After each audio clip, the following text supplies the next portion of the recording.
এবার জনপ্রিয় এআই ট্রেন্ডে গা ভাসালেন বলিউড অভিনেত্রী আলিয়া ভাট। গুগল জেমিনির নতুন এআই ইমেজ টুল ব্যবহার করে তিনি নিজের শৈশব ও বর্তমানকে এক ফ্রেমে মেলালেন। এটি ছিল তার প্রথম এআই ট্রেন্ডে অংশগ্রহণ। ছবিটি প্রকাশের সঙ্গে সঙ্গেই ভক্তদের মধ্যে ব্যাপক আলোচনার জন্ম নেয়।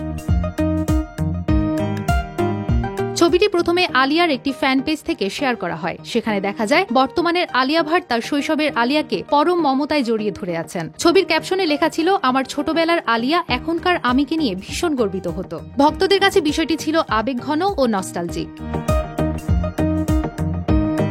এই আবেগঘন মুহূর্ত আলিয়া নিজেও সামাজিক যোগাযোগ মাধ্যমে শেয়ার করেন। ইনস্টাগ্রাম স্টোরিতে পোস্ট দিয়ে তিনি লেখেন, কখনো কখনো আমাদের শুধু 8 বছরের ভেতরের শিশুটিকে জড়িয়ে ধরা দরকার। ব্যাকগ্রাউন্ডে বাজানো হয়েছিল টেইলর সুইফটের জনপ্রিয় গান the way I loved you, যা মুহূর্তটিকে আরো হৃদয় ছোঁয়া করে তোলে।